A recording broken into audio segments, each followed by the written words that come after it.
Welcome to Harshit institute. చూడండి, మనం light లెసన్లో ఉన్నాం కదా, సారీ ఎలక్ట్రిసిటీ లెసన్లో ఉన్నాం కదా. ఈ ఎలక్ట్రిసిటీ అనేది ఇప్పుడు థర్డ్ పార్ట్ తీసుకుందాం. అండ్ ఇంకొకటి నేను మీకు ఏం చెప్పదలుచుకున్నానంటే, చూడండి ఈ మధ్య రెగ్యులర్గా యూట్యూబ్లో నా క్లాసెస్ రావట్లేదు కదా, సో దానికి సారీ. ఎందుకంటే చూడండి, ఆన్లైన్ క్లాస్ మీద ఎక్కువ కాన్సన్ట్రేట్ చేయడం వల్ల దీని మీద సో టైం కుదరక అలా చేయాల్సి వచ్చింది. కానీ ఈసారి నుంచి అలా ఉండదు, రెగ్యులర్గా మాత్రం వీడియోస్ వస్తూనే ఉంటాయి. ఆ హై లెవెల్ కాన్సెప్ట్స్ హై లెవెలే, ఈ యూట్యూబ్ కాన్సెప్ట్సే, ఓకేనా. సో స్టూడెంట్స్ ఫేవర్గా చేయడానికి ఎప్పుడు కూడా హర్షిత్ ఇన్స్టిట్యూట్ ముందే ఉంటుంది. కాబట్టి సో ఈసారి నుంచి రెగ్యులర్గా మాత్రం నా వీడియోస్ రాకుండానే వస్తాయి, ఓకేనా. వీడియోస్ రాకపోవడానికి మాత్రం రీజన్ నాదే. ఎందుకు అంటే టైమింగ్స్ కుదరట్లేదు, అంతే, అంతకు మించి ఏం లేదు. దాని మీద ఇప్పుడు ఫిజిక్స్, కెమిస్ట్రీ, బయాలజీ మీద సివిల్స్ లెవెల్లో ఎస్ఐ కానిస్టేబుల్ వాళ్ళకి, ఆర్ఆర్బి వాళ్ళకి, రైల్వే వాళ్ళకి ఒక్క బిట్టు కూడా మిస్ అవ్వకూడదు. బయట ఇన్స్టిట్యూట్లో ఈ యొక్క ఆన్లైన్ క్లాసెస్లో అంతగా అసలు ఇవ్వట్లేదు. కాబట్టి మనం చాలా కాన్సన్ట్రేట్ చేయాలని చెప్పేసి ప్రతి ఈచ్ అండ్ ఏరియా ప్రతి చిన్న కాన్సెప్ట్ నుంచి చాలా మూలకి వెళ్ళి కూడా ఆ కాన్సెప్ట్స్ అన్నింటినీ వెతికి ఇక్కడ క్వశ్చన్స్ ఏమైనా మిస్ అవుతాయేమో, ఇక్కడ క్వశ్చన్స్ ఏమైనా మిస్ అవుతాయని అవన్నీ గ్యాదర్ చేసి నేను ఇక్కడ క్లాసెస్ చెప్పడానికి ఈ యొక్క యూట్యూబ్ మిస్ అయిపోయింది అనమాట. మధ్యలో నాకు తెలియకుండానే యూట్యూబ్ కూడా మిస్ అయిపోయింది. సో నా వీడియో వచ్చి దాదాపు 4 రోజులు అవుతుంది. సో ఈసారి నుంచి అలా ఉండదు అనమాట, రెగ్యులర్గా చేస్తాను. దాని కాన్సన్ట్రేషన్ దాని మీద పెట్టుకుంటాము, దీని కాన్సన్ట్రేషన్ దీని మీద పెట్టుకుంటాము. డైలీ ఒక వీడియో నేను చెప్పలేను, కానీ వీక్లో ఖచ్చితంగా మినిమం 4 వీడియోస్ అయితే వస్తాయి, ఓకేనా. మినిమం 4 వీడియోస్ ఒక వీక్లో అయితే వస్తాయి. ఈసారి నుంచి రెగ్యులర్గా జరుగుతుంది, ఓకేనా. సో ఇది నా దగ్గర నుంచి ఉన్న ఇన్సూరెన్స్, ఓకేనా. సో ఇప్పుడు చూడండి, ఈరోజు ఎలక్ట్రిక్ కరెంట్ గురించి చెప్పుకుందాం. ఎలక్ట్రిక్ కరెంట్ ఇది డెఫినేషన్ కావాలంటే మీరు అసలు చూసుకోవచ్చు, ఏముండదు, ఓకేనా. Rate of flow of electric in a circuit in a cross section area ఇలా అంటారు అనమాట, ఓకేనా. సో ఆ డెఫినేషన్ ఎవరు అడగట్లే కానీ, ఓకేనా. ఫస్ట్ చిన్నగా తీసుకెళ్తాను, ఓకేనా. చివరిలో థియరీ బిట్స్ కూడా పెట్టాను, కావాలని యాడ్ చేసుకున్నాం, ఓకేనా. సో మరీ హై లెవెల్లోకి వెళ్లకుండా చిన్నగా స్టార్ట్ చేస్తున్నాను. ఏమి మిస్ అవ్వవు, ప్రతి ఒక్క బిట్ కూడా చెప్తాను, ఓకేనా. సో చూడండి, first question. when an electric current of 4 amperes అంటే దేని గురించి మాట్లాడుతున్నారు? ఎలక్ట్రిక్ కరెంట్ సింబల్ ఏంటి? ఐ. అంటే ఐ అంటే ఎంత? 4 amperes. ఎందుకని? కరెంట్ని యాంపియర్స్ కొలుస్తాం కాబట్టి యాంపియర్స్ ఉంది కాబట్టి 4 amperes, okay. Flow from a source through an electric heater, okay. Electric heater ఏం లేదు, ఒక ప్లగ్లో, దీని మీనింగ్ ఏంటంటే ఒక ప్లగ్లో ఎలక్ట్రిక్ హీటర్ పెట్టారు, స్విచ్ చేశారు, అప్పుడు 4 amperes కరెంట్ ఫ్లో అయిందని అర్థం. అయితే ప్రతిదానికి పొటెన్షియల్ ఎనర్జీ ఉండేది మీకు తెలుసు, సంభావ్య వ్యత్యాసం లేకపోతే వోల్టేజ్ ఉండిద్దని మీకు తెలుసు కదా. ఆ వోల్టేజ్ ఎంత అంటే 60 వోల్టేజ్, ఓకేనా. 60 వోల్టేజ్ అంటే వి ఎంత ఇచ్చారు? పొటెన్షియల్ డిఫరెన్స్ వీతోనగా చూసిస్తాము. 60 వోల్టేజ్, ఓకేనా. పొటెన్షియల్ డిఫరెన్స్ అన్నా, ఎలక్ట్రిక్ పొటెన్షియల్ అన్నా, వోల్టేజ్ అన్నా కూడా ఈ 3 అన్నా ఒకటేగా తీసుకోమని నేను చెప్పాను కదా, ఓకేనా. సో వి ఎంత ఇచ్చారు? 60 volts ఇచ్చేశారు. If the potential difference increases, ఒకవేళ ఈ వి అనేది, ఈ యొక్క పొటెన్షియల్ డిఫరెన్స్ ఒకవేళ 165 volts గైనా పెంచితే ఇప్పుడు కరెంట్ ఎంత? మరి ఇప్పుడు ఐ ఎంత అంటున్నారు. ఆల్రెడీ ఐ ఇచ్చేశారు, కానీ ఇదేంటిది? ఫస్ట్ కేసులో మాట్లాడుతున్నారు, ఇది సెకండ్ కేసులో మాట్లాడుతున్నారు. చూడండి, దీన్ని 2 రకాలుగా చేస్తాను. 2 రకాలుగా మీకు ఏది ఈజీ అనిపిస్తే అది చేసేసుకోండి. అదేంటి అంటే మనందరికీ తెలుసు, V = IR. యాక్చువల్గా ఇది ఎలా వచ్చింది అంటే, సో పొటెన్షియల్ డిఫరెన్స్ అనేది ఎప్పుడు కూడా డైరెక్ట్లీ ప్రపోర్షనల్ టు కరెంట్ ఉండింది. ఇది నేను ఆల్రెడీ ప్రీవియస్ 2 వీడియోస్లో ఒక చోట కవర్ చేశాను, నాకు గుర్తొస్తుంది, ఓకేనా. చూడండి, పొటెన్షియల్ డిఫరెన్స్ అనేది కరెంట్ ఫ్లోకి అనులోమానుపాతంలో ఉంటుంది. కానీ మనందరికీ ఏం తెలుసు, ఎక్కడ కూడా ప్రపోర్షనల్ ఉండకూడదు. ఫర్ ఎగ్జాంపుల్, విశ్వ గురుత్వాకర్షణ బలాలు, న్యూటన్స్ గ్రావిటేషన్ ఆఫ్ లా, అక్కడ F is direct proportion to m1m2/r² లేదా d². ఇందులో ప్రపోర్షనాలిటీ వచ్చినప్పుడు మనం ఏం చేసాం? G అనే ఒక కాన్స్టెంట్ ఇంట్రడ్యూస్ చేసాం కదా. సో అలాగే ఇక్కడ కూడా ఏంటిది? ఒక కాన్స్టెంట్ ఇంట్రొడ్యూస్ చేశారు అనమాట. అదేంటిదంటే V = IR, రెసిస్టెన్స్, నిరోధకత అనే ఒక ఇంట్రొడ్యూస్ చేశారు. అదేంటిది? కాన్స్టెంట్, ఓకేనా. అయితే చూడండి, ఈ బేస్ మీద మనం ఇప్పుడు దేని కనుక్కోవచ్చు? ఈ యొక్క I ఉంది, V ఉంది, Rని కనుక్కోవచ్చు కదా. ఇప్పుడు V అంటే ఎంత? 60 ohms, sorry, okay, 60 voltage. I ఎంత? 4 యాంపియర్స్. ఓకేనా, 4 యాంపియర్స్. ఇంకేముంది ఆర్ వచ్చేసింది కదా.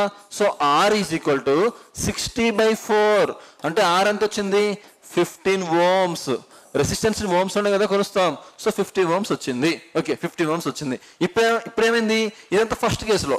కానీ ఈసారి ఏమంటున్నారు, వి అనేది వోల్టేజ్ పొటెన్షియల్ డిఫరెన్స్ సంభావ్య వ్యత్యాసం అనేది 165కి పెరిగిందంట. మరి కరెంట్ ఎంత అంటున్నారు. నేనేం చెప్తున్నాను, అది ఫస్ట్ కేసు అయితే ఏంటి, సెకండ్ కేసు అయితే ఏంటి, ఎన్ నెంబర్ ఆఫ్ కేసెస్ అయితే ఏంటిది, కాన్స్టెంట్ ఎప్పుడు కాన్స్టెంటే కదా. మరి ఆర్ అనేది కాన్స్టెంట్ అయినప్పుడు ఈ ఫస్ట్ కేసులో 15 వచ్చిందని సెకండ్ కేసులో వేరే వచ్చిందా, రాదు కదా. ఎందుకని, కాన్స్టెంట్ ప్రపోర్షనాలిటీ తీసేసి మనం ఒక కాన్స్టెంట్ ఇంట్రొడ్యూస్ చేసుకున్నాం ఆర్ అని. సో ఇది కూడా సెకండ్ కేసు అయితే ఏంటి, థర్డ్ కేసు అయితే ఏంటి, ఎన్నో కేసు అయితే ఏంటిది, సేమే కదా. సో ఇప్పుడు చూడండి, మళ్ళీ మనకేం తెలుసు, V is equal to IR అని తెలుసు. V ఎంత ఇచ్చారు 165, I ఎంత అది మనం కనుక్కోవాలి. ఇప్పుడు R ఎంత వచ్చింది 15 వచ్చింది. దీన్ని బట్టి I is equal to 160/15. 15th table చూడండి, ఒక 15 ఇంకా ఒకటి మిగిలింది, మళ్ళీ ఒక 15. I అంటే మనం ఏంటిది, దేంతో కొలుస్తాం, కరెంట్ని యాంపియర్లో కొలుస్తాం. కరెంట్ని యాంపియర్లో కొలుస్తాం. ఓకేనా. ఇప్పుడు ఏంటిది చూడండి 11 యాంపియర్స్. ఇది ఒక పద్ధతి, చేసే పద్ధతి ఇది. ఓకేనా. ఒకవేళ ఇలా కాస్త డైరెక్ట్గా చెప్పండి అంటే ఇదంతా మీరు ఆల్రెడీ రాసుకున్నారు అనుకున్నాను, చెరిపేస్తున్నాను. చూడండి, అయితే ఇంకొక పద్ధతి ఏంటి సార్ అంటే, ఇక్కడ 2 కేసెస్ ఉన్నాయి కదా, ఈ 2 కేసెస్ని ఒకేసారి వేసేసుకోవడం అనమాట. ఎలా అంటే చూడండి, మనకేం తెలుసు, V is directly proportional to I అని తెలుసు. అవునా. ఇక్కడ ఎన్ని కేసులు ఉన్నాయి, 2 కేసెస్ ఉన్నాయి కదా. కాబట్టి ఎలాగో కాన్స్టెంట్ కాబట్టి కాన్స్టెంట్ కన్సిడర్ చేయకుండా చూడండి, V1/V2 is equal to I1/I2. First case second case, first case second case తీసుకున్నాం కదా. ఇప్పుడు చూడండి, V1 ఎంత 60 డివైడెడ్ బై V2 ఎంత 165. ఇది సంభావ్య వ్యత్యాసం పెరిగితే అంటే ఇది సెకండ్ కేసులో అనమాట. సెకండ్ కేసులో ఎంత 165 ఈజ్ ఈక్వల్ టు I1 ఎంత, I1 ఆల్రెడీ ఇచ్చేసారు కదా ఫస్ట్ కేసులో 4 యాంపియర్స్ అని 4. I2 ఎంత, I2 కదా మనం క్యాలిక్యులేట్ చేయాల్సింది. పెరిగిన తర్వాత కరెంట్ ఎంత అన్నారు, అదే కదా మనం క్యాలిక్యులేట్ చేయాల్సింది. అంటే X అనుకోండి ఫర్ ఎగ్జాంపుల్. ఇప్పుడు చూడండి, ఈ 4 అనేది 60లో 15 టైమ్స్ పోయిద్ది. ఈ 15 అనేది ఇందులో 11 టైమ్స్ పోయిద్ది. అంటే 1/X is equal to 1/11. X is equal to 11.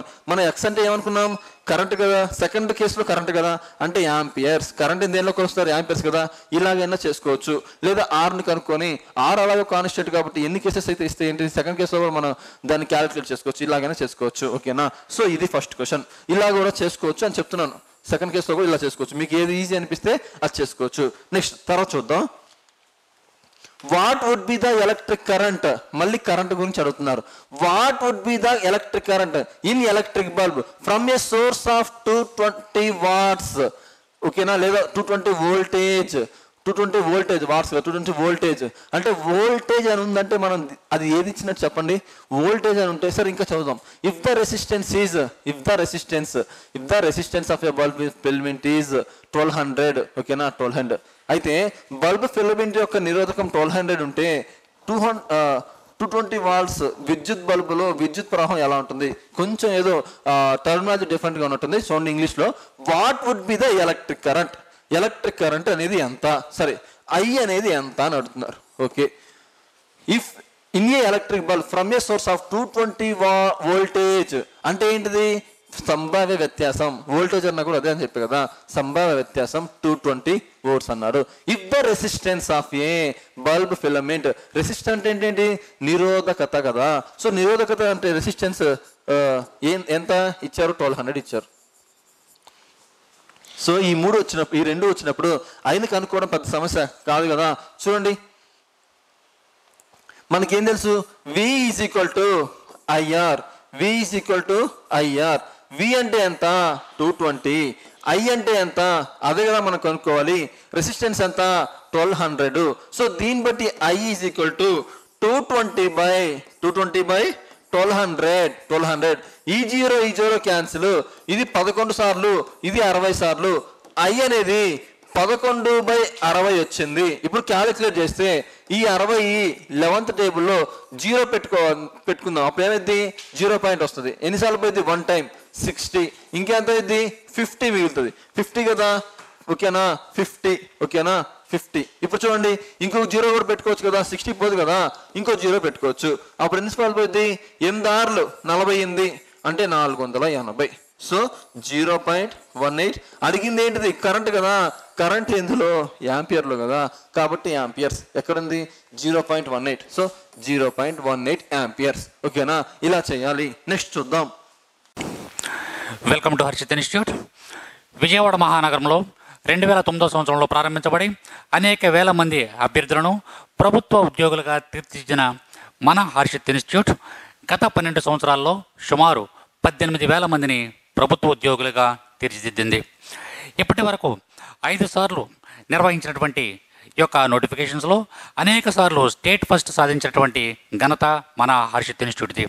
ప్రస్తుతం మన హర్షిత్ ఇన్స్టిట్యూట్ యొక్క ప్రత్యేకతలు 24/7 24 గంటలతో కూడినటువంటి లైబ్రరీ సదుపాయం. అంతేకాకుండా ఇదే లైబ్రరీలో మనకు అత్యున్నత ప్రామాణిక గ్రంథాలు అందించడం అనేది జరుగుతుంది. నెక్స్ట్ ఈ లైబ్రరీతో కూడినటువంటి ఈ లైబ్రరీలో మనకు వివిధ సబ్జెక్టులకు సంబంధించినటువంటి ఎకానమీ, పాలిటీ, హిస్టరీ, జోగ్రఫీ మరియు అన్ని సబ్జెక్టులకు సంబంధించినటువంటి పూర్తి స్థాయి స్టడీ మెటీరియల్ మీకు అందించడం అనేది జరుగుతుంది. అంతేకాకుండా జాయిన్ అయిన ప్రతి అభ్యర్థికి పూర్తి స్టడీ మెటీరియల్ మరియు అభ్యర్థి ఏ ఎగ్జామ్ అయితే రాయకపోతున్నాడో ఆ ఎగ్జామ్కు సంబంధించినటువంటి సిలబస్ ప్రతి ఒక్కరికి అందించడం అనేది జరుగుతుంది. అంతేకాకుండా స్టేట్ ఫ్యాకల్టీ మన ఇన్స్టిట్యూట్లో బోధించేటటువంటి ప్రతి ఫ్యాకల్టీ కూడా economy, polity, arithmetic and reasoning తదితర సబ్జెక్టులకు సంబంధించినటువంటి ప్రతి ఫ్యాకల్టీ కూడా ఎంతో అనుభవము, అంకితభావము కలిగినటువంటి ఫ్యాకల్టీ మన యొక్క ఇన్స్టిట్యూట్లో ఉండడం అనేది జరుగుతుంది. అంతేకాకుండా మన ఇన్స్టిట్యూట్ యొక్క మరొక ప్రత్యేకత డైలీ టెస్టులు నిర్వహించడం మరియు వీక్లీ, మంత్లీ ఎగ్జామ్స్ నిర్వహించి ఆయా ఎగ్జామ్స్ నందు బహుమతి ప్రదానం చేయడం అనేది మన ఇన్స్టిట్యూట్ యొక్క ప్రత్యేకత. అంతేకాకుండా నాన్ మ్యాథ్స్ స్టూడెంట్స్ ఎవరైతే ఉన్నారో వాళ్ళపై ప్రత్యేక శ్రద్ధ చూపించడం, నెక్స్ట్ వాళ్ళకి ప్రత్యేక తరగతులు నిర్వహించడం అనేది జరుగుతుంది. తప్పనిసరిగా మీరు ఒక్కసారి మన హర్షిత్ ఇన్స్టిట్యూట్ని ఒక్కసారి సందర్శించండి. హర్షిత్ ఇన్స్టిట్యూట్లో ఉన్నటువంటి ప్రతి అంశాన్ని క్షుణ్ణంగా అవగాహన చేసుకోండి. మరియు ప్రస్తుతం ఎవరైతే హర్షిత్ ఇన్స్టిట్యూట్లో ఉన్నారో ఆ యొక్క విద్యార్థుల్ని వాకప్ చేయండి. మన యొక్క పరిస్థితుల గురించి అవగాహన చేసుకున్న తర్వాతే మన యొక్క హర్షిత్ ఇన్స్టిట్యూట్లో జాయిన్ అవ్వమని కోరడం జరుగుతుంది.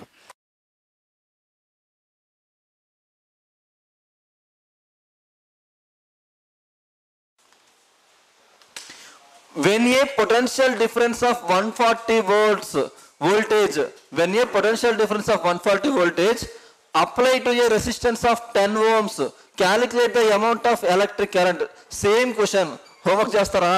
సరే చూద్దాం. V ఎంత ఇచ్చారు, 140 voltage. నెక్స్ట్ R ఎంత ఇచ్చారు, 10 ఇచ్చారు. ఏమడుతున్నారు, I ఎంత అంటున్నారు. V is equal to IR. ఎవరి ప్రకారం, పొటెన్షియల్ డిఫరెన్స్ ప్రకారం. ఇదే కదా formula. Okay, V is equal to IR. V ఎంత 140, R ఎంత 10, ఇంకా మిగిలింది ఏంటిది I అంటే ఎంత 14 యాంపియర్స్. 14 యాంపియర్స్ ఉందా, ఉంది. So first option is the correct answer. Next, the potential difference between the terminals of a electric heater is 60 voltage. Okay, V ఎంత ఇచ్చారు, 60 voltage. When it drawn of the current 4 amperes from the source, అంటే current ఎంత 4 amperes. Amperes అని కనిపిస్తున్నది కరెంటే. Electric heater యొక్క terminal మధ్య సంభావ్యత వ్యత్యాసం మూలం నుంచి అంటే సోర్స్ అనమాట. ఓకేనా, 4 amperes డ్రా అయినప్పుడు 60 వోల్టేజ్ ఉంది. అయితే సంభావ్య వ్యత్యాసం 157.5కి పెరిగితే హీటర్ అంతా. ఫస్ట్ కేసు, సెకండ్ కేసు అని ఫస్ట్ క్వశ్చన్ చెప్పాను చూడండి, సేమ్ అలాగే ఉంది ఇది కూడా. సో ఇప్పుడు ఏంటిది, resistance. So resistance, what current will the heater draw if the potential difference increase to, అంటే చూడండి ఇక్కడ R కనుక్కోవచ్చు ఫస్ట్. ఆ తర్వాత ఏం చేస్తారు, మళ్ళీ V ఈజ్ ఈక్వల్ టు ఎంత అన్నారు, 157.5. I ఎంత కనుక్కోమంటున్నారు. ఇక్కడ ఆల్రెడీ ఇక్కడ వచ్చిన R ఇక్కడ తీసుకొస్తాం కదా, అప్పుడు క్యాలిక్యులేట్ చేయొచ్చు కదా. మీరు ఇది హోంవర్క్ చేయండి. నేను ఇది హోంవర్క్ ఇస్తున్నా ఫస్ట్ క్వశ్చన్. ఓకేనా, ఎన్నో స్లైడ్లో, 5th స్లైడ్. ఓకేనా, 5th స్లైడ్, 5th క్వశ్చన్ అన్న గుర్తుపెట్టుకోండి. ఓకేనా, ఇది హోంవర్క్, కింద కామెంట్ చేయండి దీని answer. Next, the two resistance of 10 ohm and 20 ohm in a series, ఇది keyword, in a series combination are connected with a 6 ohm batteries, the electric current in a circuit. Series కలయికతో అంటే శ్రేణిలో అనుసంధానించబడినది అని అర్థం. శ్రేణిలో, సమాంతరంగా కాదు, శ్రేణిలో. ఓకేనా? శ్రేణిలో నిల్చుంటే ఇంకా బాగుండేది, ఎందుకంటే అందరూ 10+20 వేసేసేవాళ్ళు, 30 అయిపోయేది. ఎందుకని? ప్యారల్లో ఇచ్చినప్పుడు అలా వేయకూడదు, శ్రేణిలో ఇచ్చినప్పుడు మాత్రం అలా వేయాలి. కానీ ఇక్కడ ఎలాగో శ్రేణిలో ఇచ్చారు కాబట్టి పెద్ద ట్రిక్ ఏం లేదు ఇక్కడ. ఓకేనా? So no problem. సో 10 ఓంలు మరియు 20 ఓంల యొక్క రెండు నిరోధకాలు 6 వోల్టేజ్ బ్యాటరీతో అనుసంధానించబడి ఉన్నాయి. అయితే ఈ యొక్క సర్క్యూట్ లో విద్యుత్ ప్రవాహం ఎంత, ఐ ఎంత అంటున్నారు. ఫస్ట్ టోటల్ రెసిస్టెంట్ క్యాలిక్యులేట్ చేద్దామా? క్యాలిక్యులేట్ చేసే ముందు మనం ఏమనుకున్నాం, సిరీస్ లో ఇచ్చారు అంటే శ్రేణిలో ఇచ్చారు. శ్రేణిలో ఇచ్చినప్పుడు డైరెక్ట్ గా క్యాలిక్యులేట్ చేయొచ్చు, R1+R2 అని వేయచ్చు. అదే ఇది సిరీస్ కాకుండా ప్యారలల్లో ఇస్తే ఇలా వేయాలి, 1/R1+1/R2 అండ్ సో ఆన్, ఇలా వేయాలి. కానీ ఇచ్చింది ప్యారల్, సమాంతరంగా కాదు కాబట్టి, శ్రేణిలోనే కాబట్టి ఇక్కడ ఏ కన్ఫ్యూజన్ లేకుండా మనం చేసేయచ్చు. కాబట్టి చూడండి ఎంత, 10+20 మొత్తం రెసిస్టెన్స్ ఎంత, 30 ఓమ్స్. మొత్తం రెసిస్టెన్స్ 30 ఓమ్స్. సూపర్. నెక్స్ట్ ఎలాగో వి ఇచ్చేసారు. వి ఎంత అంట, 6 ఓమ్స్. అయితే ఐ ఎంత అంటున్నారు. మనకేం తెలుసు, వి = IR. వి = IR అని తెలుసు. మరి వి ఎంత ఇచ్చారు, 6 ఇచ్చారు. ఐ ఎంత, ఐ మనం కనుక్కోవాలి కాబట్టి ఎంత, 30. ఇప్పుడు ఐ = 6/30 అంటే 1/5. అంటే ఐ = 1/5 యాంపియర్స్. 1/5 యాంపియర్స్. సో దీన్ని కూడా ఇంకా క్యాల్కులేట్ చేశారు కాబట్టి ఐ = 0.2 యాంపియర్స్. అంతే కదా, 0.2 యాంపియర్స్ కదా వచ్చేది. సో ఇప్పుడు 0.2 యాంపియర్స్, ఇది కరెక్ట్ ఆన్సర్. ఓకేనా? Next, which of the following law related to heating effect of electric current? మీకు కనుక గుర్తుండుంటే ఒక కండక్టర్లో ఎలక్ట్రిసిటీ పాస్ అవుతుంది అంటే, ఒకటి హీటింగ్ ఎఫెక్ట్ జరుగుతుంది, ఉష్ణం ఓకేనా ప్రవహించబడుతుంది, ఈ యొక్క ఫోర్స్ అప్లై చేయబడుతుంది. 2 రసాయనం, ఓకే కెమికల్ ఎఫెక్ట్ కూడా వస్తుంది. ఇంకా ఏం చెప్పాను, అయస్కాంతత్వం ఫీల్డ్ కూడా జనరేట్ అయింది, క్షేత్రం అయస్కాంత జనరేట్ కూడా అవుతుంది.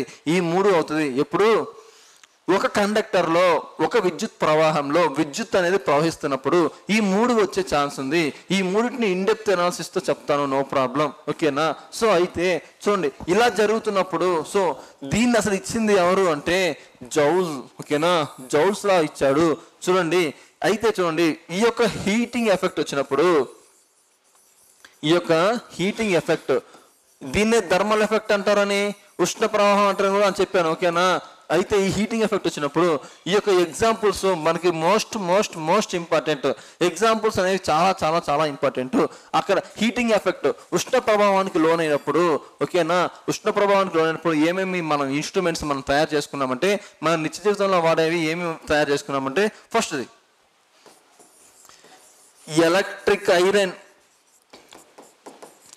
మన రోడ్డు సైడ్ ఉంటాయి, బొగ్గు వేసి ఐరన్ చేస్తా చూడండి, అవి కాదు. మనం ప్లగ్ పెట్టేసి స్విచ్ చేస్తే ఐరన్ అవుతుంది కదా, అవి. ఎందుకని, ఎప్పుడైనా ఐరన్ బాక్స్ మీరు చూసారా, కింద పెద్ద ప్లేట్ ఉండిద్ది. ఆ ప్లేట్ ఏంటో తెలుసా? ఆ ప్లేట్లో ఏముంటాయి తెలుసా?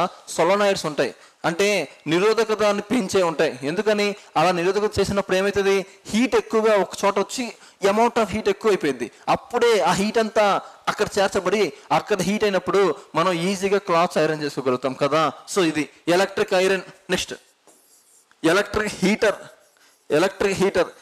హీటర్ ఎలా ఉంటుంది, సొలనాయిడ్స్తో ఉంటుంది ఇలా, అవునా?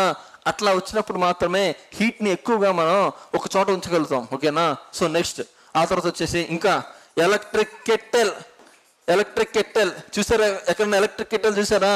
మన హాస్టల్ ఓనర్కి తెలియకుండా మనం టీ, కాఫీ అండ్ వేడి నీళ్ళు, ఎస్ఐ కానిస్టేబుల్ ప్రిపేర్ వాళ్ళకి బాగా తెలుస్తుంది. ఈ వేడి నీళ్ళు కానీ, ఎగ్స్ కానీ, పాలు కానీ ఇవన్నీ మనం కాగబెట్టుకోవడానికి ఈ హాస్టల్లో వాళ్ళకి తెలియకుండా ఎలక్ట్రిసిటీ కాల్ చేస్తూ ఉంటాం చూడండి. సో దీన్ని వాడతాం. ఈ ఐరన్ అంటే ఓకే అప్పుడప్పుడు వాడడం, కానీ కెట్టెల్ ఉంటుంది కదా, జస్ట్ 30 సెకండ్స్ వేస్తే చాలు, హీట్ అయిపోతాయి వాటర్ అన్ని హాట్ వాటర్ తాగే వాళ్ళు అలవాటు ఉన్న వాళ్ళకి యూస్ చేస్తారు కదా. సో ఇది ఎలక్ట్రిక్ కిట్టెల్, ఓకేనా. దానికి కూడా అడుగున ప్లేట్ ఉంటుంది. ఆ ప్లేట్ ఏంటిది అంటే ఈ యొక్క నిరోధకతాన్ని ఎక్కువ యూస్ చేస్తారు. అప్పుడు ఒక చోటకు వచ్చి అమౌంట్ ఆఫ్ హీట్ అనేది ఎక్కువైపోయింది అనమాట, ఓకేనా. సో ఇంకా చాలా ఉన్నాయి. ఎలక్ట్రిక్ బల్బ్ దీని మీద ఆధారపడుతుంది. ఏ పెద్ద బల్బులు ఇవి ఎర్రగా పెద్దగా ఉంటాయి చూడండి, ఆ బల్బులు వాటిలో ఫిలమెంట్ ఉంటుంది కదా. సో అవేంటి నిరోధకతాన్ని పెంచేవి, అవునా. సో ఇవి కూడా అవి 3480 వరకు కూడా ఈ యొక్క ఫిలమెంట్ మెల్టింగ్ పాయింట్ ఉంటుంది అనుకుంటా. ఒకసారి చెక్ చేసుకోండి, నేను కూడా చెక్ చేస్తాను, ఓకేనా. సో ఎలక్ట్రిక్ బల్బ్, ఓకేనా. ఎలక్ట్రిక్ బల్బ్ ఇంకా చెప్పుకుంటూ పోతే ఇలాంటివి చాలా వస్తాయి, ఓకేనా. మైక్రో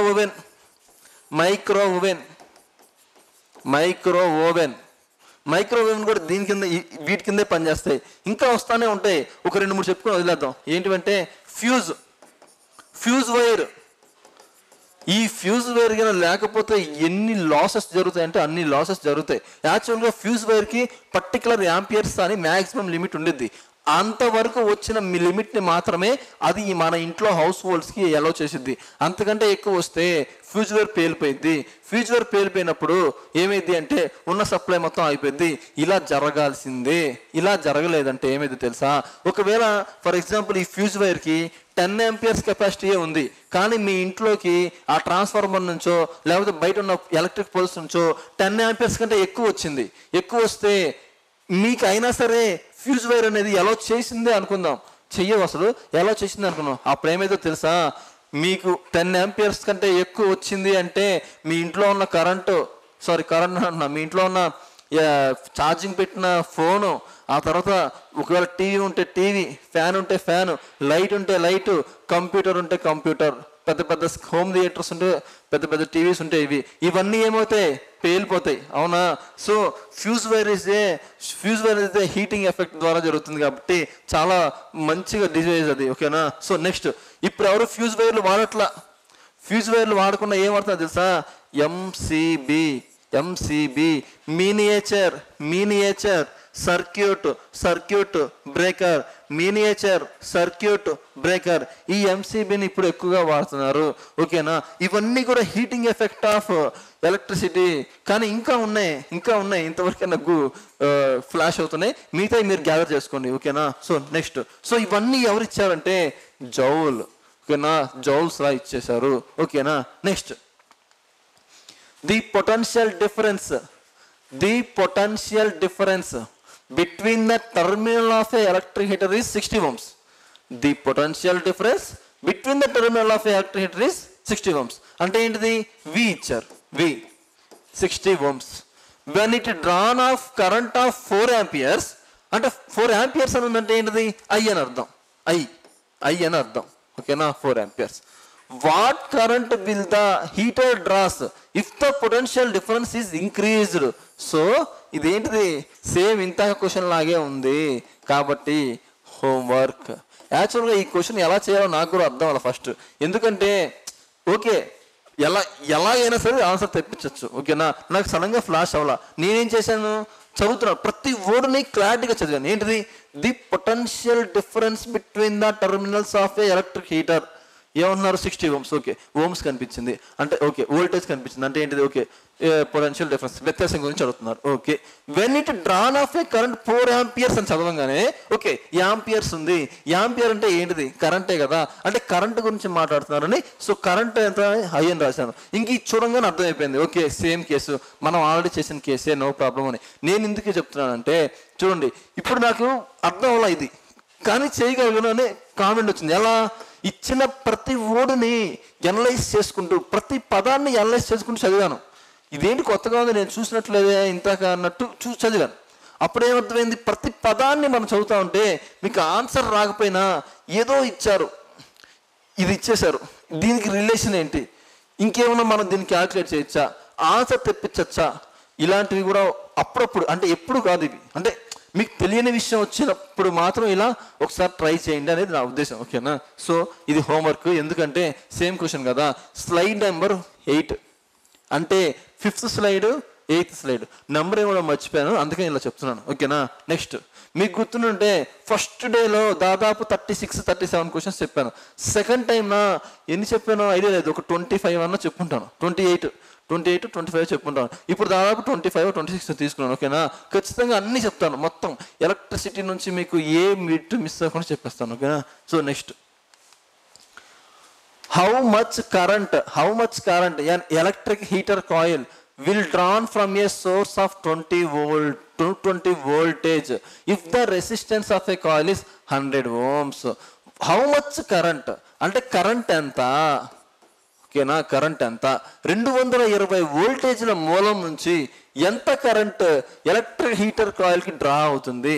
కాయిల్ యొక్క నిరోధకం ఏమో 100 ఓంలు అంట, 100 ఓమ్స్. ఓకే. అయితే ఏంటిది నిరోధం అంటే ఏంటిది? ఆరే కదా, 600. ఇంకేం ఇచ్చారు? 220 వోల్టేజ్ కదా, సో 220 ఇచ్చారు. ఇంక ఇదే తెలిసిందే కదా. చూడండి, V = IR అంటే 220, R అంటే by 100 = I. చూడండి, ఈ 0 క్యాన్సిల్, ఈ 0 పోవడానికి ఇక్కడ పాయింట్ పెట్టుకోవచ్చు కదా. సో అప్పుడు I = ఎంత? 2.2 యాంపియర్స్. 2.2 యాంపియర్స్. ఓకేనా. 2.2. ఇవి చూడంగానే మీరు ఎలిమినేట్ చేసేవేంటివి? ఈ రెండు చూడంగానే ఎలిమినేట్ చేసేయచ్చు. ఎందుకని? కూలుమ్స్లో ఉన్నాయి అవి. మనకి కరెంట్ అయినప్పుడు కూలుమ్స్ ఎందుకు వస్తుంది? అసలు రాదు కదా. సో యాంపియర్స్ కదా రావాల్సింది. అదేంటి సార్, కరెంట్ = కూలుమ్స్ బై కాలము అన్నారు కదా. కూలుమ్స్ బై కాలమే కాదంటలేదు. ఈ కూలుమ్స్ బై కాలాన్ని ఏమంటాం? యాంపియర్ అంటాం కదా. సో అది. నెక్స్ట్ చూడండి, electric fuse is based on the following. Electric fuse కింది వాళ్ళు దేనిపై ఆధారపడుతుంది? ఇప్పుడే ఏదో చెప్పాను, ఏంటిది? Heating effect of electric current. తాపన కాదు, ఉష్ణ ప్రభావం, కరెంట్ యొక్క ఉష్ణ ప్రభావం. ఓకేనా. చూడండి, మ్యాగ్నెట్ గురించి మళ్ళీ చెప్తాను. సో ఈ ఇండక్షన్ కూడా మళ్ళీ వస్తుంది. ఓకేనా. కూలింగ్ ఎఫెక్ట్ అనేది రాదు, కానీ మ్యాగ్నెటిక్ ఎఫెక్ట్ మ్యాగ్నెటిక్ మళ్ళీ వస్తుంది, అప్పుడు క్లియర్గా చెప్తాను. ఓకేనా. Next, the potential difference between the terminals of an electric heater is 60 ohms. When it is drawn an electric current of 4 ohms from the source, what current will the heater if the potential difference is increased 127 volts. ఇది homework. చూడండి, electric heater యొక్క terminal మధ్య సంభావ్య వ్యత్యాసం అంటే ఏంటిది? V ఇచ్చేశారు. V = ఎంత ఇచ్చారు? V = 60 ఇచ్చారు. V = 60 ఇచ్చారు. నెక్స్ట్, అయితే కరెంట్ ఎంత ఇచ్చారు? 4 యాంపియర్స్ ఇచ్చారు. కరెంట్ అనేది 4 యాంపియర్స్ ఇచ్చారు. దీన్ని బట్టి మనం ఏం కనుక్కోవచ్చు? R కనుక్కోవచ్చు. R అలాగే కాన్స్టెంటే కదా. ఇప్పుడు చూడండి, ఇక్కడ V ఎంత ఇచ్చారు? 127.5. I కావాలి. సో ఇక్కడ R అలాగే వచ్చింది కదా. ఈ Rని ఇక్కడ సబ్స్టిట్యూట్ చేస్తే సరిపోయేది కదా. కాబట్టి ఇది కూడా హోంవర్క్. నేను ఇచ్చింది 3 హోంవర్క్లే, కానీ ఒక క్వశ్చనే ఇచ్చినట్టు. ఎందుకని? అన్నీ ఒకటే మోడల్స్ కదా. మీరు చేశారంటే మీకు కాన్ఫిడెంట్ వస్తుంది. అంటే ఇప్పుడు మీకు చేసేయచ్చు, మీకు తెలుసు ఇవి, కానీ ఏంటిది? చేశారు అంటే ఫీలింగ్ వేరు. మనం ఏమైనా చేయగలం, ఫిజిక్స్ ప్రాబ్లమ్స్ ఏముంది చేసేయగలం అన్న ఫీలింగ్ మీకు రావాలి. ఇంకేముంది నేను తిప్పేసేటట్టు మీరు ఉండాలి. అలా ఎప్పుడు ఉంటారంటే నెంబర్ ఆఫ్ క్వశ్చన్స్ ప్రాక్టీస్ చేసినప్పుడు, ప్రతి ఈచ్ అండ్ ఎలిమెంట్ని మనం టచ్ చేసినప్పుడు, ఎగ్జామ్లో కాదు, ఎగ్జామ్ కంటే ముందే మనం ఇవన్నీ టచ్ చేసినప్పుడు మాత్రమే మీకు ఎగ్జామ్లో కాన్ఫిడెంట్ వచ్చింది. ఓకేనా. సో ఇది. సో ఇప్పుడేది 11th slide, 5th slide, 8th slide, 11th slide homework ఇచ్చాను. Next, the amount of electric charge flowing through electric circuit is 10 minutes is 300 coulombs. Okay, 300 coulombs. ఎన్ని నిమిషాల్లో? 10 నిమిషాల్లో. చూద్దాం. Find the electric current drawn by the filament in the electric bulb. మనకేం తెలుసు? V = IR తెలుసు. మరి I అంటే V/R. మరి ఇక్కడ V ఇచ్చారా? ఇవ్వలేదు. R ఇచ్చారా? ఇవ్వలేదు. ఏం మాట్లాడుతున్నారు? కూలూమ్స్ బై సెకండ్, ఈ యొక్క టైం గురించి మాట్లాడుతున్నారు. మరి ఇప్పుడు ఐకి ఫార్ములా ఏంటిది? ఐకి ఏంటిది? ఇదేంటిది? వ్యత్యాసం, పొటెన్షియల్ డిఫరెన్స్, సంభావ్య వ్యత్యాసానికి సంబంధించిన ఐ. ఇప్పుడు మనకి నార్మల్ తెలిసిన ఐ ఏంటి? I = Q/T. అవునా? Q అంటే చార్జ్ బై టైం. చార్జ్ అంటే ఆవేశము, ఆవేశము బై కాలము. ఈ యొక్క ఆవేశానికి ప్రమాణాలు కూలుంబ్లు.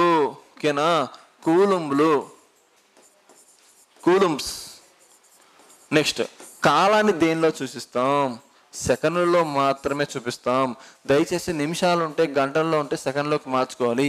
ఈ క్వశ్చన్ ఈజీయే, కానీ ఏం చేస్తారంటే సెకండ్స్ వేయడం మర్చిపోతారు, అది ప్రాబ్లం. ఇప్పుడు చూద్దాం. ఛార్జ్ ఎంత ఇచ్చారు? కూలుంబ్స్. 10 నిమిషాలలో ఎలక్ట్రిక్ సర్క్యూట్ ద్వారా ప్రవహించే విద్యుత్ ఛార్జ్ అంటే ఆవేశం. విద్యుత్ ఆవేశం మొత్తం 300 కూలుంబులు. అంటే కూలుంబులు ఎంత ఇచ్చారు? 300. టైం ఎంత? 10. కానీ ఇచ్చింది నిమిషాలలో. నిమిషాలలో ఉండకూడదు, ఎప్పుడు కూడా సెకండ్లలోనే ఉండాలి. నేను మీకు దీనికి రిఫర్స్ అయినా మాస్ ఎప్పుడు కేజెస్లోనే ఉండాలి, భారం ఎప్పుడు న్యూటన్స్లోనే ఉండాలి. మాస్ని ఒకవేళ మనం కేజెస్లో తీసుకుంటే, కేజెస్లో తీసుకోలేకపోతే గ్రాములలో కానీ ఇంకెక్కడ తీసుకుంటే మాస్ని ఎలా క్యాలిక్యులేట్ చేస్తాం? గ్రాములలో తీసుకుంటే మనం బై 1000 వేసేసి కేజెస్లో తెచ్చేసామా? అలాగే టైంని కూడా ఇంతకుముందు KG meter per second square అన్నప్పుడు సెకండ్ కాకుండా నిమిషాలు ఇస్తే మనం దాన్ని సెకండ్స్లోకి మార్చుకొని స్క్వేర్ చేసుకున్నామా పాత వీడియోస్లో? సేమ్ ఇలాగే ఇక్కడ ఫార్ములాలో ఏముంటే అదే అప్లై చేయాలి.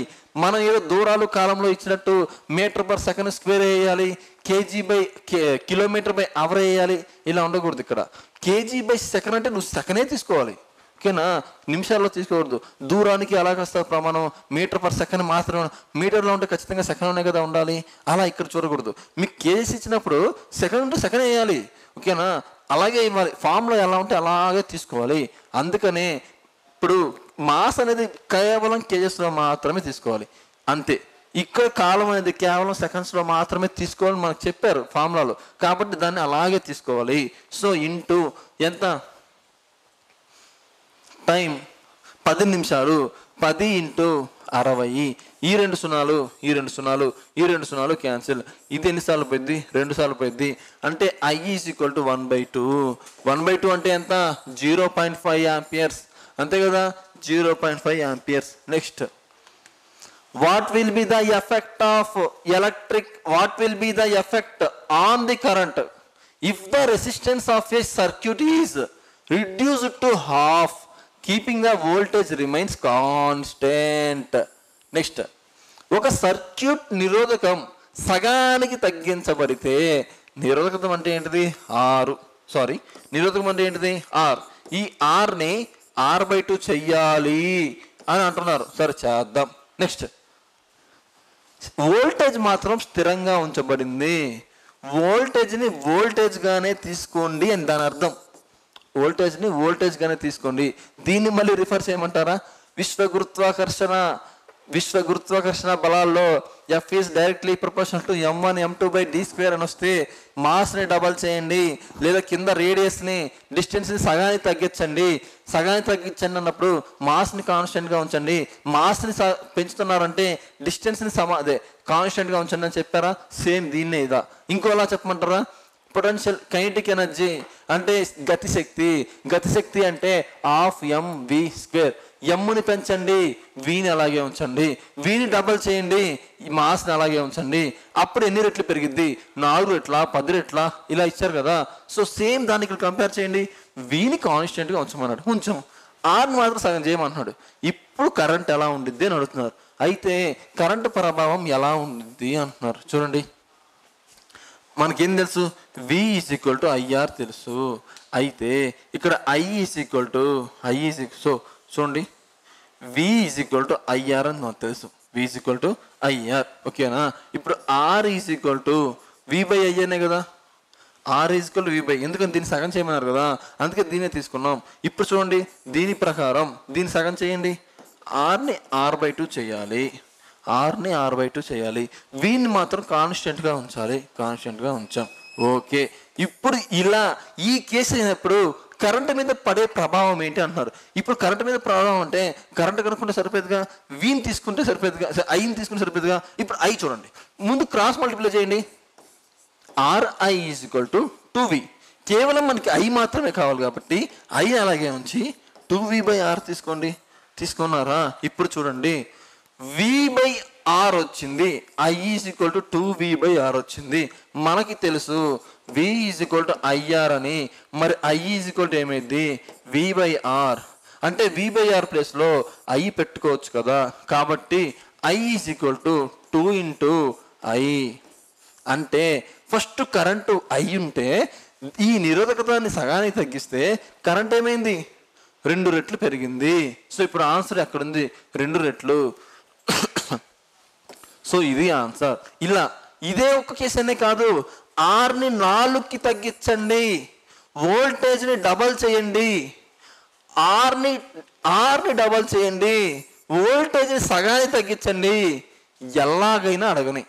మీకు తెలిసింది ఒక్కటే, V is equal to IR. దీన్ని వాళ్ళు ఏం చేయమంటే మీరు అది చేయండి, ఏం చేయమంటే అది చేయండి, ఆన్సర్ పర్ఫెక్ట్గా కరెక్ట్గా వచ్చింది. ఓకేనా.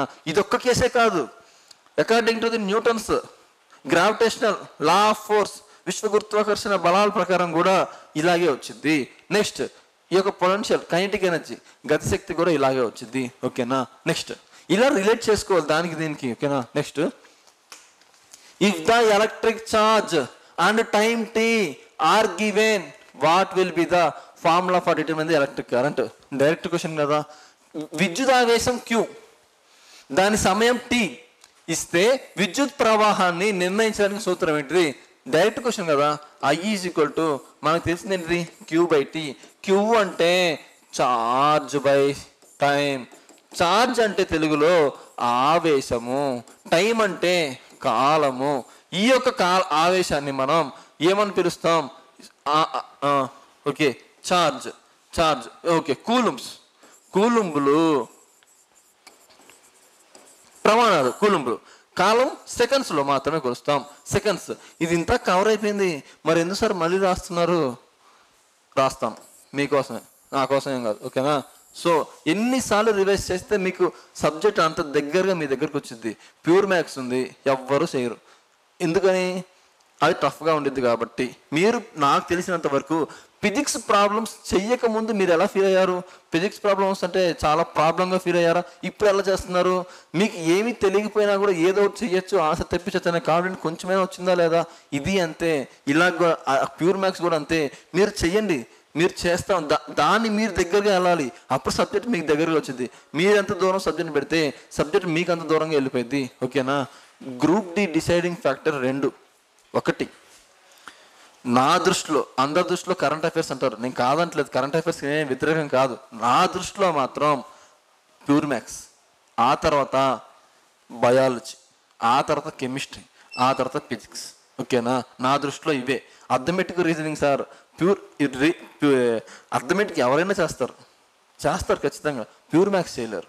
రీజనింగ్ వద్దన్నా చేస్తారు, except statement and conclusions, statement and argument, statement and course of action, statement and arrangements, ఇవి కొంచెం కాన్సన్ట్రేట్ చేయాలి. అవునా. ఇవే డిసైడింగ్ ఫ్యాక్టర్. ఇప్పుడు నేనేమేమి చెప్పాను, రీజనింగ్లో statement and assumptions, statement course of action, statement and arguments, statement and arrangements, ఇవి చెప్పానా, ఇవి కాన్సన్ట్రేట్ చేయాలి వాటి మీద. ఆ తర్వాత ఏం కాన్సన్ట్రేట్ చేయాలి, ప్యూర్ మ్యాథ్స్ కాన్సన్ట్రేట్ చేయాలి. ఆ తర్వాత ఏం చేయాలి, ఫిజిక్స్, కెమిస్ట్రీ, బయాలజీ కాన్సన్ట్రేట్ చేయాలి. కరెంట్ అఫైర్స్ చివరిలో చేయాలి. మీకు ఇంకా ఓకే, ఇంక నేను కరెంట్ అఫైర్స్ నేనేం మాట్లాడదలుచుకోలేదు. ఓకేనా. మీ ఇష్టం, చదువుకోండి. ఓకేనా. చదవండి, వదలట్లా. ఇప్పుడు చదువుదాం. ఇప్పటి నుంచి కరెంట్ అఫైర్స్ చదవాలనుకోండి, ఈ రోజు నుంచి స్టార్ట్ చేయండి. 2 ఏళ్ల క్రితం 3 ఏళ్ల క్రితం చదవద్దు, ఈ రోజు నుంచి స్టార్ట్ చేయండి. ఒలింపిక్స్ చదవండి, గ్రాండ్ స్లామ్స్ చదవండి, ఇట్లా. ఓకేనా. మళ్ళీ ఇప్పుడు సీఎం ఈరోజు రాజీనామా చేశారు పంజాబ్, సో అది చూడండి అట్లా. సో నెక్స్ట్,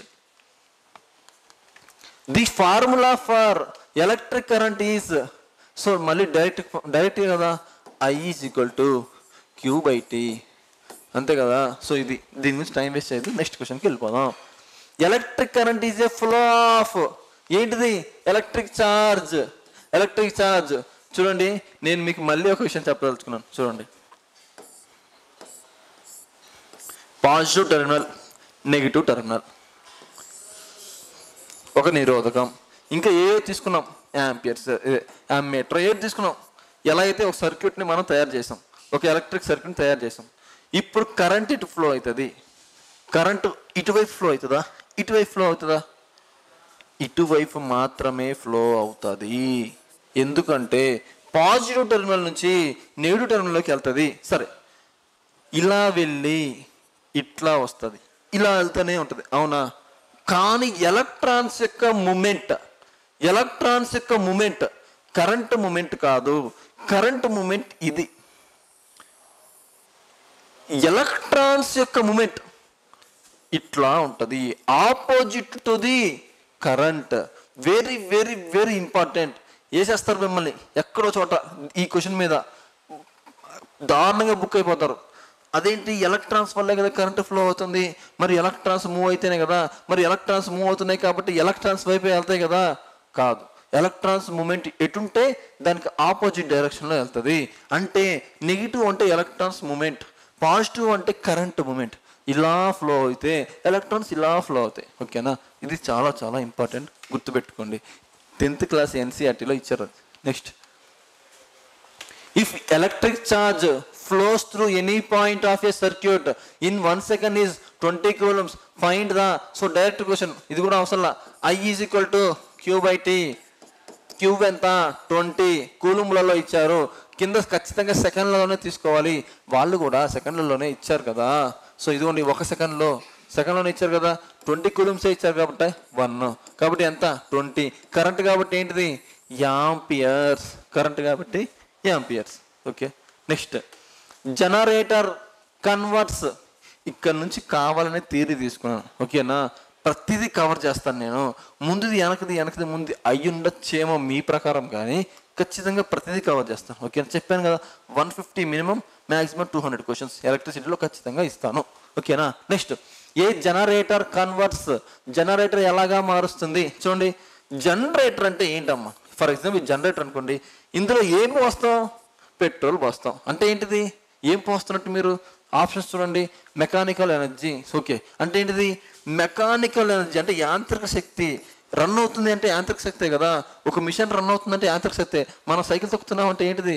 కండర శక్తి అన్నట్టు. ఓకే, అదే యాంత్రిక శక్తి. ఓకేనా? సో చూడండి, అంటే ఇలా జనరేటర్ ఇలా తిరుగుతున్నప్పుడు ఇక బల్బ్స్ తిరుగుతాయి. అంటే ఏంటిది? ఈ యొక్క యాంత్రిక శక్తి అనేది విద్యుత్ శక్తిగా మార్చబడుతుంది.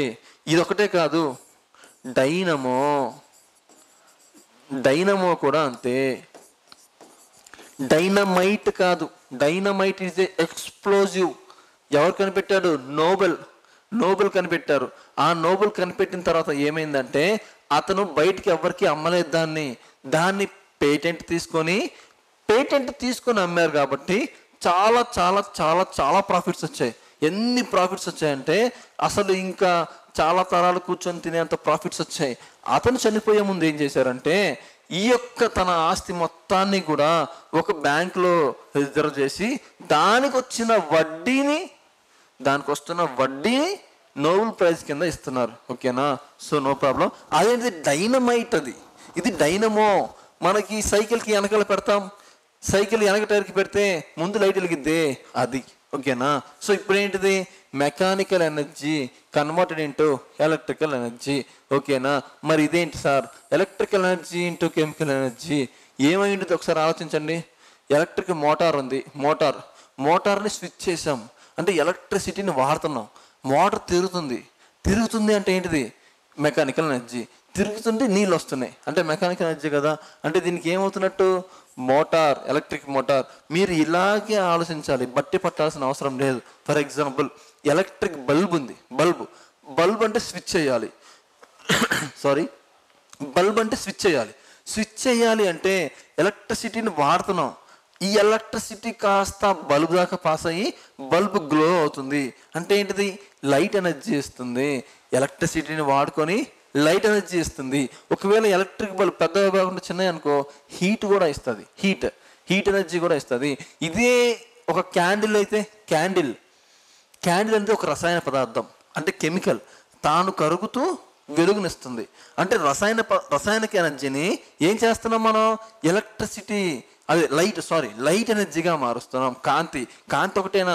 దాని దగ్గర కొంచెం చేయబెట్టండి, హీట్ రాదా? హీట్ ఎనర్జీగా ఇస్తుంది. నెక్స్ట్ ఇంకొక ఎగ్జాంపుల్ ఇస్తున్నాం. ఇలా చెప్పమంటే 20 ఎగ్జాంపుల్స్ చెప్తాను. ఇంకొకటి చెప్తాను చూడండి. ఇంకొకటి హీటర్ ఉంది. Water heater. మనం వాటర్ హీటర్ అంటే ఏంటి?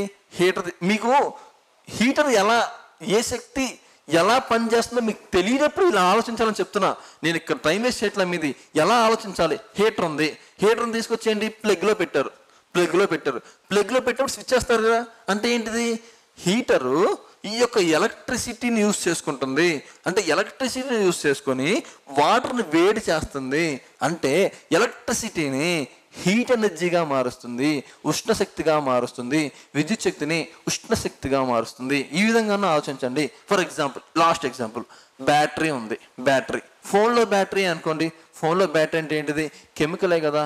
అంటే కెమికల్తో తయారైంది కదా బ్యాటరీ. ఈ యొక్క కెమికల్ ఎనర్జీ ఎలా మారుతుంది? మనం ఫోన్ ఆన్ చేయగానే లైట్ వెలుగుతుందా? లైట్ స్క్రీన్స్ సైడ్స్ ఉంటాయి కదా. అంటే ఏంటిది? ఈ యొక్క రసాయన శక్తిని విద్యుత్ శక్తిగా మారుస్తుంది. సో ఏదైనా ఇవ్వనివ్వండి, ఒకసారి మీరు ఆలోచించండి ఎలాగా అని. సైకిల్ తొక్కుతున్నారు అంటే మీరు యూజ్ చేస్తున్నారు కదా, మీ చేతిని యూజ్ చేస్తున్నారు కదా, కాళ్ళని యూజ్ చేస్తున్నారు. అంటే ఏంటిది? మీ కండర శక్తి.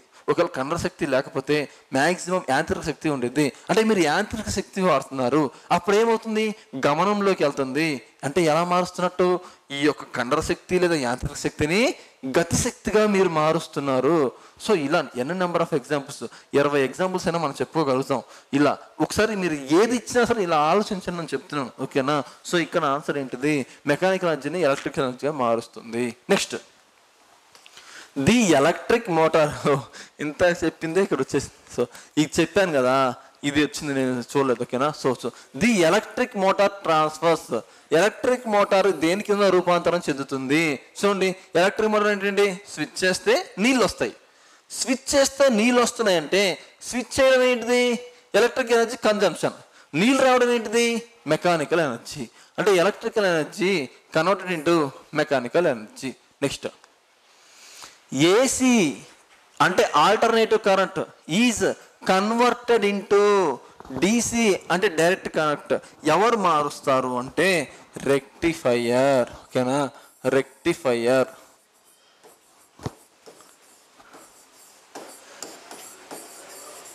ఈ యొక్క రెక్టిఫైయర్ ఎలా ఉండిద్ది అంటే చూడండి, ఇది వన్ ఆఫ్ ది రెక్టిఫైయర్, ఇదేమి కన్క్లూజన్ కాదు, ఓకేనా? ఈ యొక్క రెక్టిఫైయర్స్, ఈ యొక్క ఎగ్జాంపుల్స్ ఇంకా చాలా మోడల్స్ ఉంటాయి. రెక్టిఫైయర్ వీటిని యూజ్ చేసి ఏసీ కరెంట్ని డీసీగా మనం మార్చచ్చు. అదే ఇలా ఇస్తే డీసీ కరెంట్ని ఏసీగా ఎవరు మారుస్తారు అంటే ఇన్వర్టర్, ఓకేనా? ఈ యొక్క ఇన్వర్టర్స్ ఏసీ కరెంట్ డీసీ కరెంట్ని ఏసీగా మారుస్తాయి. మరి ఏసీ కరెంట్ని డీసీగా ఎవరు మారుస్తారు అంటే రెక్టిఫైయర్, ఓకేనా? ఇది గుర్తుపెట్టుకోండి. Next, which of the following is based on the heat effect of electric current? ఈ క్రింది వానిలో ఉష్ణ ప్రభావంపై ఆధారపడుతుంది. చూడండి, ఉష్ణ ప్రభావంపై ఆధారపడి ఉంటుంది, ఓకే? ఉష్ణ ప్రభావంపై ఆధారపడి ఉంటుంది. Which of the following is the base on the heat effect of electric current? Electric current మీద దేన్ని ఆధారపడుతుంది? చూడండి, ఎలక్ట్రిక్ హీటరే కదా. ఎగ్జాంపుల్ ఇదేగా చెప్పాను, ఎలక్ట్రిక్ హీటర్ అని, ఓకేనా? ఎలక్ట్రిక్ హీటర్ ఇదేంటిది? Magnetic effect of electric. ఇది తర్వాత చెప్తాను. ఎలక్ట్రిక్ ఫ్యాన్ ఏంటిది? ఎలక్ట్రిక్ ఫ్యాన్ స్విచ్ చేస్తే ఫ్యాన్ తిరుగుతుంది. అంటే ఎలక్ట్రిక్ కరెంట్ని యాంత్రిక శక్తిగా మారుస్తుంది, ఓకేనా? మైక్రోవేవ్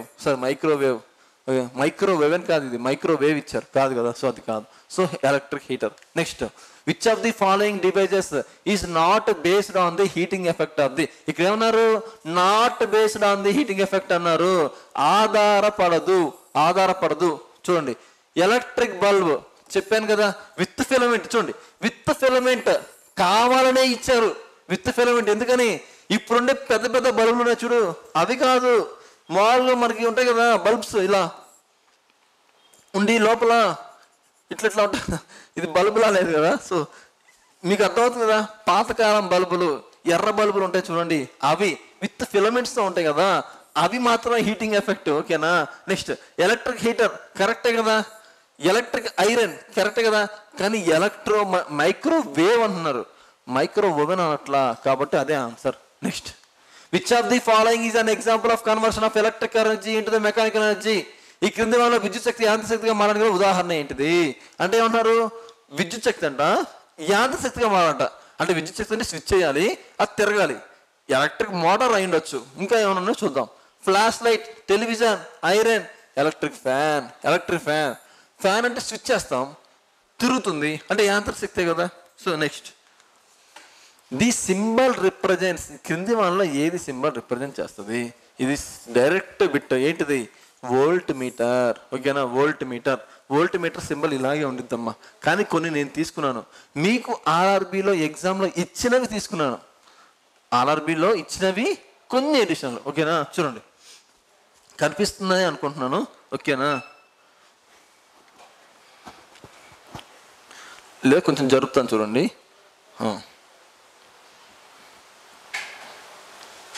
ఓకే చూడండి, ఎలక్ట్రిక్ సెల్.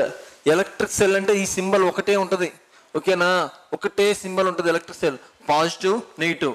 అదే బ్యాటరీ అంటే సిరీస్ ఆఫ్ బ్యాటరీస్ అన్నమాట, ఇలా ఉంటాయి. నెక్స్ట్, ప్లగ్కి ఓపెన్ అయితే, స్విచ్ ఓపెన్ అయితే ఇది, ప్లగ్కి స్విచ్ క్లోజ్డ్ అయితే ఈ symbol. Next, wire joint. Wire joint symbol ఇలా ఉంటుంది.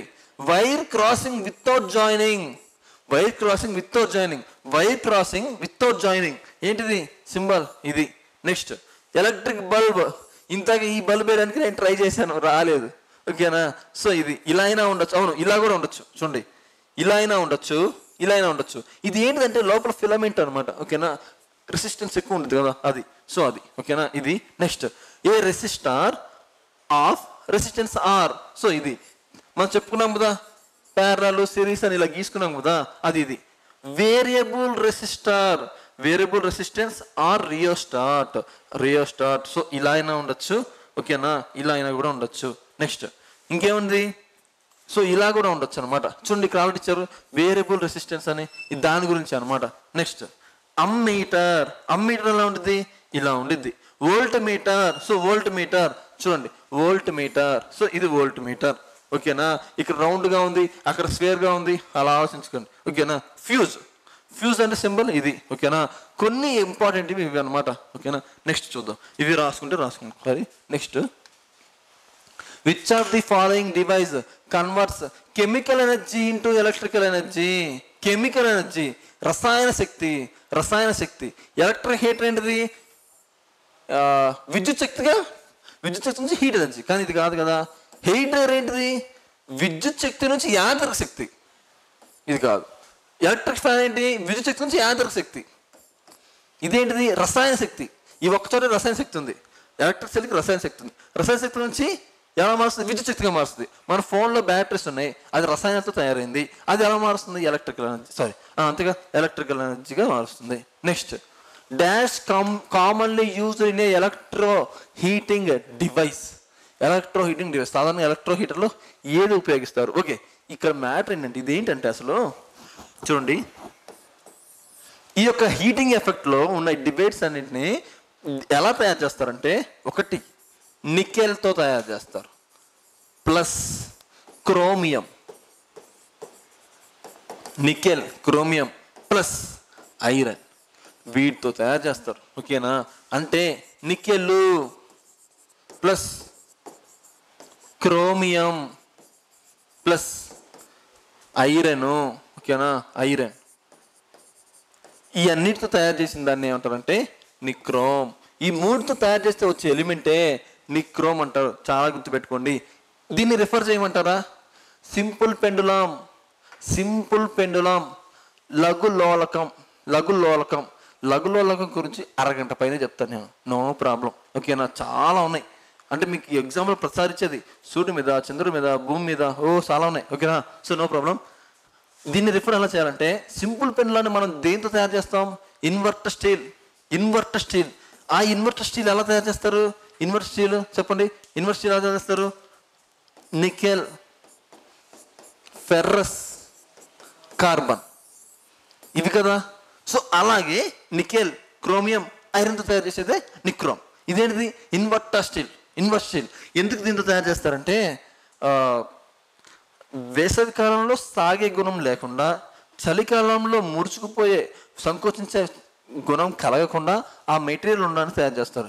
సింపుల్ పెన్లో సాగితే ఏమైంది సార్, సాగకపోతే ఏమైంది తర్వాత చెప్తాను. బట్ ఇక్కడ పాయింట్ ఏంటంటే, సింపుల్ పెన్లన్నీ మనం కాలాన్ని కనుక్కోవడానికి కూడా యూజ్ చేస్తాం యాక్యురేట్గా. అందుకని అవి మారకూడదు అనమాట. సో అందుకే అలా తయారు చేస్తాం. Next,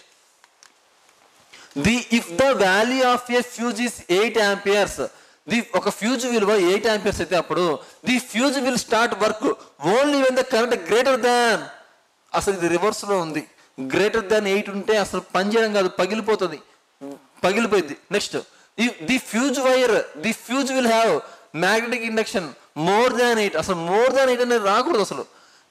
if the fuse wire will melt, fuse wire is melt if the exceeded. So ఇక్కడ ఏమన్నారు, కరిగిపోయింది ఎప్పుడు 5 కంటే ఎక్కువగా ఉంటే. సో ఇదే కదా ఆన్సర్. నేను ఇంతకు ఏం చెప్పాను, మీ ఇంట్లో కెపాసిటీ 10 వోల్ట్లు, ఆ 10 వోల్ట్ల కంటే దాటి మీకు ఎలక్ట్రిసిటీ సప్లై బయట నుంచి వస్తుంది అంటే ఈ యొక్క ఫ్యూజ్ వైర్ మెల్ట్ అయిపోతే అక్కడ నుంచి మీకు ఎలక్ట్రిక్ సప్లై ఆగిపోయింది. అది మనకి సేఫే కానీ మనకి లాస్ కాదు. ఓకేనా? సో అది answer. Next, why is tungsten is used for electric bulb? మీ అందరూ తెలుసు కదా టంగస్టన్ ఎందుకు యూజ్ చేస్తారు. ఎందుకని? Low melting point, high melting point, high vapour pressure, high resonant and. So అసలు ఇది కాదు, ధ్వని గురించి మాట్లాడుతున్నారు ఇది. So okay, no problem. ఇదేమో పీడనం గురించి మాట్లాడుతున్నారు, పీడనం. ఓకే, ఈ రెండు కరెక్ట్గా దీనికి మ్యాచ్ అవుతున్నాయి. సో ఇదేంటిది? High melting point. ఒక్కసారి మీరు చెక్ చేసుకోండి, నేను చెక్ చేసుకుంటా. దీనికి మెల్టింగ్ పాయింట్ 3840 అనుకుంటున్నా, 3840. ఓకే, 3840 అనుకున్నా. ఒకసారి మీరు చెక్ చేయండి, నేను కూడా చెక్ చేస్తాను. ఓకేనా? So next, which of the following is not based on practical appliance of thermal electric? Not based on అంటున్నారు, నాట్ బేస్డ్ ఆన్. ఓకేనా? చూద్దాం. ఇదేంటిది? Electrical flat electric iron, heating ఎఫెక్టే కదా. Kettle heating effect. టోస్టర్ ఎక్కడ చూడలేదు అనకండి, సినిమాలో చూపిస్తారు. 2 బ్రెడ్ ముక్కలను తీసుకెళ్ళి ఇలా కింద పెడతారు, స్విచ్ చేయగానే అవి కాలినాక పైకి లేస్తాయి. టోస్టర్స్ పొద్దునే బ్రెడ్లు తిని ఇట్లా రాసుకుని బ్రెడ్ తింటారు చూడండి, అవే టోస్టర్స్. ఇలా 2 ముంచుతారు, హీట్ ఇస్తారు, హీట్ అయ్యగానే 2 బ్రెడ్ ముక్కలు పైకి వస్తాయి కదా, టోస్టర్. వరస్ట్ అది. ఓకేనా? సో ఇది. సో ఎలక్ట్రిక్ బల్బ్ కాదు, బెల్. ఎందుకని? అది మ్యాగ్నెటిక్ ఎఫెక్ట్. వచ్చినప్పుడు చెప్తాను. ఓకేనా? నెక్స్ట్ చూడండి, ఇది మళ్ళీ చెప్తున్నానమ్మా. క్లాసు ఇలా మిస్ అయినందుకు మీకంటే నేను ఎక్కువ బాధపడుతున్నాను. ఈసారి నుంచి అలా జరగదు. రెగ్యులర్గా చెప్పడానికి ట్రై చేస్తాను. రెగ్యులర్గా అంటే డైలీ ఒక వీడియో నేను అప్లోడ్ చేయాలి నేనేమో, కానీ మినిమం 4 వీడియోస్, వారానికి మినిమం 4 వీడియోస్ అయితే అప్లోడ్ చేస్తాం. ఓకేనా? సో ఖచ్చితంగా సబ్స్క్రైబ్ చేసుకోండి.